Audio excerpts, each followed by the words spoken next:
Alright guys, we're going to check out the Savage A17 in Hornady Mach 2. They make this in the 17 HMR as well, but this is the Mach 2 version. I just want to give a massive thanks and shout out to my good friend at Fuku YT. Make sure you go check his channel out. This was actually gifted to me by him, so really appreciate that. Huge thanks.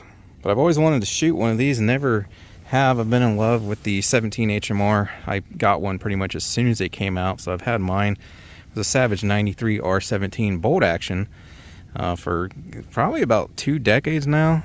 Absolutely loved it, and I've always wondered about the little Mach 2. So for those who don't know, the Mach 2 is a 22 long rifle, or in essence, essentially, if I'm slightly misguided here, sleeved down to a 17 caliber, and they shoot these little 17 grain, 17 caliber ballistic tip bullets. And then the 17 HMR, which I've had for about 2 decades, it's a 22 Magnum sleeved down to 17 caliber. So the main advantage of these over the 22 caliber counterparts is they're typically inherently more accurate right out of the box. Even with the budget rifles, you don't have to buy like high-end ammo or anything like that. Actually, your ammo selection is usually pretty slim, so there's no like special match rounds or anything like that to get ultimate accuracy. They pretty much just shoot great right out of the box, and with almost anything you feed them. So that's one huge advantage. They shoot more accurately but flatter as well because they're faster.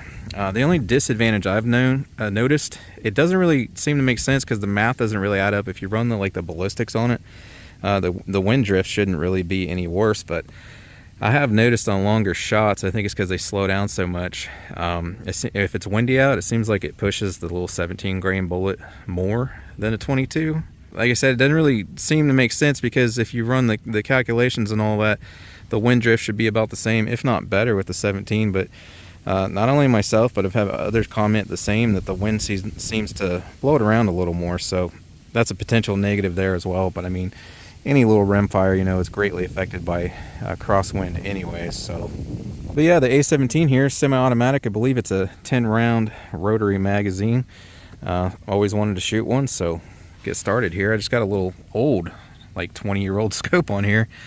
Simmons. It's actually the same scope I got on my Savage 93 R17, the 17 HMR that I have, which, by the way, I'll link a video review in the description if you want to check that out. I've had that thing out to 500 yards accurately, if you can believe that. For that and more, check out the 22/rimfire playlist on the channel for everything rimfire. But what do they call this? An 8-point Simmons 8-point, little 3-9 by 40 there. Just got the duplex or 30-30 reticle, whatever. Just a real basic scope. They were like 30-40 bucks back in the day. So I need to get this thing sighted in. We'll just start down here at 20 yards. I'll throw up a few more specifics if I can think of it, like barrel length and whatnot, but this does have the Accu trigger as well. Interesting how you load this. I'll have to catch that on camera, but gotta kind of do it the right way. So I've been wondering if this is louder or quieter or about the same as 22 high velocity. I think it's gonna be a little louder. Let's take one shot here without ears to find out real quick. Yeah, she's definitely louder. Get my ears on. But just starting out using the, we'll swap back and forth and do groups with each, the CCI. It might be the exact same ammo. I mean, it's the same bullet, but one or the other might manufacture it for the other company and they just slap their own name on there. I'm not sure. So they might shoot exactly the same or they might not.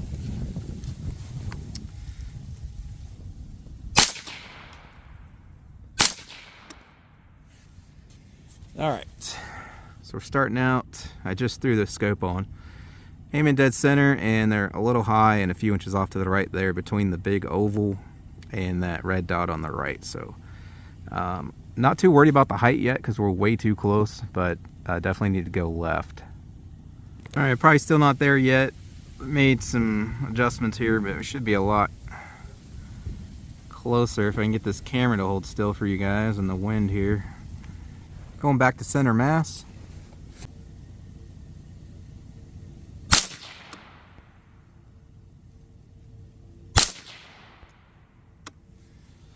Seems to be right in those existing shots. So I'm going to go for that dot on the right so we can see where we're actually hitting here.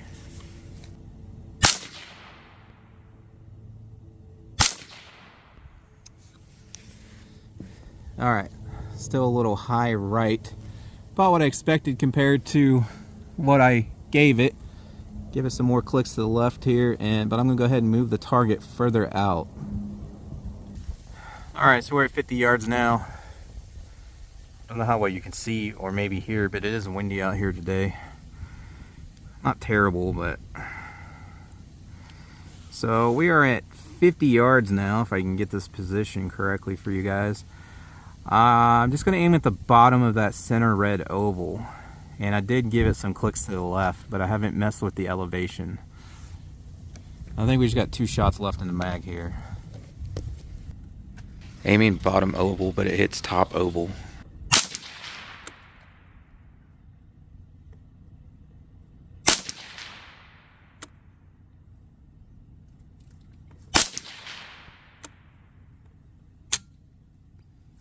Alright. So like I said, dang. Sorry about the motion sickness. Like I said, the elevation would change some because we're, way too close to zero. So obviously we're high there and slightly left. So I went a little too far left. I'll bring it back to the right a few clicks and I'm going to bring that height down. Alright, here's, if I can capture, here's what I was talking about with loading the mag. So it is a rotary. You can't see down in there real good. So push her in, slide her back, but it's got like 10 cups, so when you push down on this you got to kind of pull it this way as well to spin that cup over that it needs to slide in. So I don't know how well you guys can see that there. You see that kind of like white plastic cup? It's even more difficult through the camera here. I didn't really struggle with it too bad, but see that little cup there? So you got to kind of press down in that way as well to spin that cup over for the next round. Well, if you can hear me over this wind, it's really kicked up right now. Jeez. Leaves are blowing across the ground everywhere. I'll try to wait till it's not so windy to make the shots. We should be a lot closer now. So I'm going to go for that bottom dot there. It might still be a smidge high, but it won't be much. Bottom dot.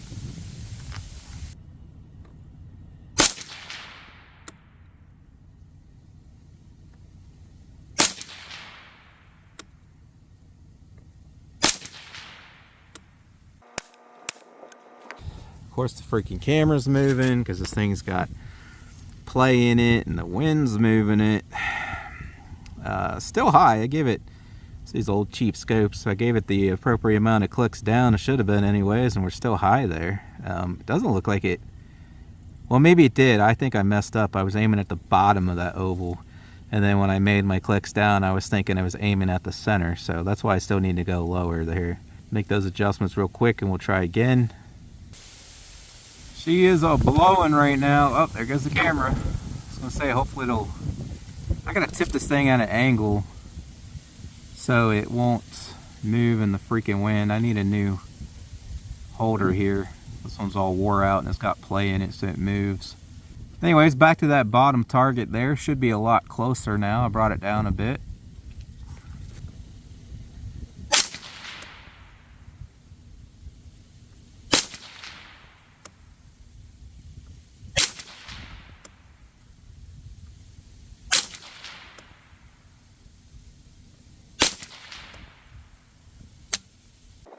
All right, not too bad. I don't have a rear bag. I'm not, trying to shoot as tight as I possibly can. Those were, semi-rapid and a little over an inch down there. Those are 3/4 inch circles. So looks like I pulled that first shot high out of the group, and the remaining 4 were all grouped together in about a 1 inch group there. So, plus we got this freaking wind going on. So, and yeah, that's just your basic run-of-the-mill ammo there. I am a little low now, so I'm going to bring it back up a few more clicks, and now we'll try the Hornady. It should shoot about the same, I'm assuming. So let's try some of these Hornadies now. I did give her 6 clicks up for these Hornadies. Should bring us about 3/4 of an inch higher than where we were. Again, that's if they have the same point of impact, which they should be close, but Here we go with a Hornady, 50 yards. And again, I'm still not, you know, trying to print as tightly as possible. I'm just doing what I can off the bag and the wind, and, you know, relatively slow trigger pulls.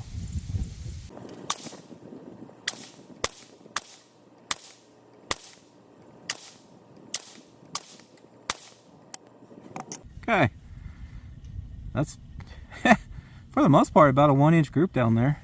But let's send these to the chrono.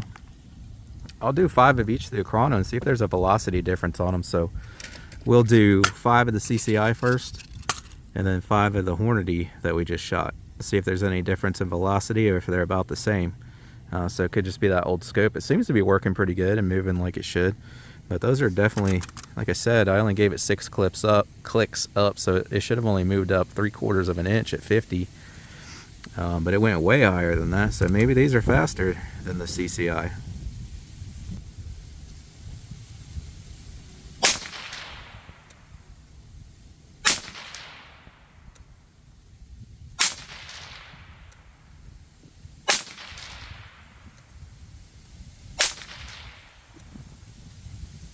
I think that was 5, and if I didn't cover this earlier in the video, the CCI at least advertised 2010 feet per second, so we're definitely achieving that. Okay, the Hornadys are advertised higher velocity, 2100 even, so let's see if we get that.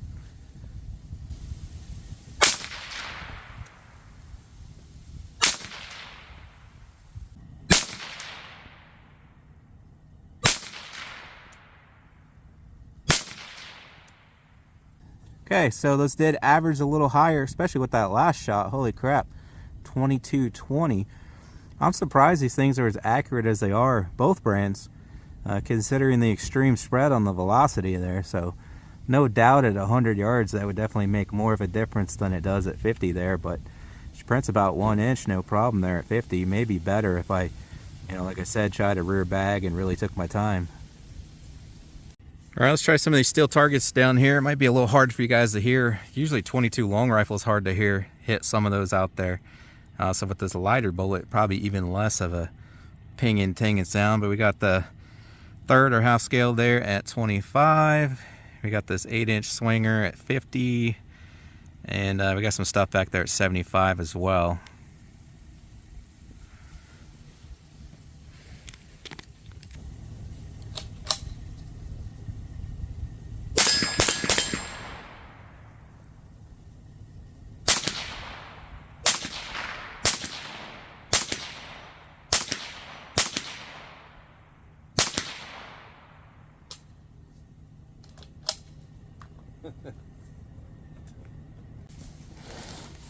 I just got these mix matched in here, half and half, no particular order.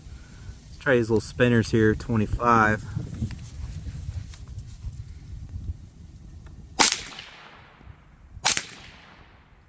Okay. I was hitting that 8-inch out there. At 50, it just, again, it's hard to hear. Put a couple on it.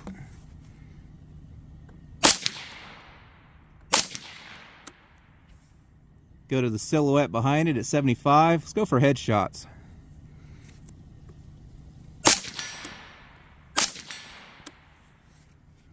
Of course, they might be dropping low by 75. Probably still pretty close because this shoots pretty flat. What else do we got out there?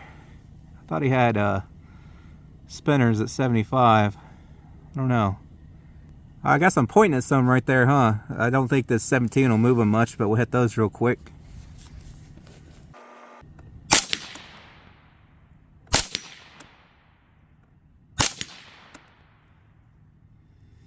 And there's a plate back there. Where I just seen it somewhere. Oh, there we go.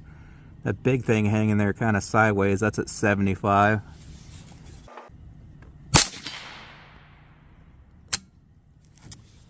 And that was the last shot. Yeah, good little tack driver there without even trying. Like I said, you don't got to buy specialized ammo or anything for these. Pretty much anything you put in them, whether it's the Mach 2 here or the 17 HMR, they're just inherently accurate. So it was very reminiscent of shooting a 1022. It's just a little bit louder, and like I said, they're a little faster and just generally more accurate. The only problem you have is you definitely get less penetration. Check out the 22/rimfire playlist on the channel. I've done tons of gel tests. I'm gonna have to gel test this now, but I got 22 mag, 22 long rifle, and 17 HMR gel tests in there. And that is one thing you give up with these because the bullet's so light, and then typically they fragment, especially inside of 100 yards. Now I'm not sure what this Mach 2 will do out there, 50 and 100, but it's a real light pill regardless, and then they fragment too, so your penetration is real limited. But I mean, you know, they market them towards, you know, either plinkers, target shooters, or you know, varmint guns. So you're definitely going to want to go with the 22 cal if you're wanting more penetration. But you know, for most things you would shoot with a 22 long rifle. You got plenty of penetration with the 17 cals here too. But yeah, this thing was a ton of fun, man. Like I said, it felt very much just like shooting a 10-22. It's just a little bit louder there. So out in the open field with some of the high velocity stuff, like say mini mags, I years and years and years shoot them without ear pro, no problem, out in the field, as long as there's nothing to echo on. This one's a tad bit louder, so I would say that's the only disadvantage compared to a 22, is it's a little bit louder there. So you're probably going to always want to wear ears with this, and you cannot get subsonic ammo for these, so it's always going to be that level of volume. But yeah, this thing shoots great and is super fun to shoot. So again, big thanks and huge shout out to Fuku YT. Make sure you guys go check out his channel. He does a whole bunch of rimfire stuff on there. The guy has more rimfires than I've ever seen in my life. And also want to thank him for letting us shoot on the range today. Like I said, I put a link in the description if you guys want to see my 17 HMR, but for everything rimfire, check out the 22/rimfire playlist on the channel. Thanks for stopping by and checking this one out today. I really appreciate it, and I hope to catch you on the next one.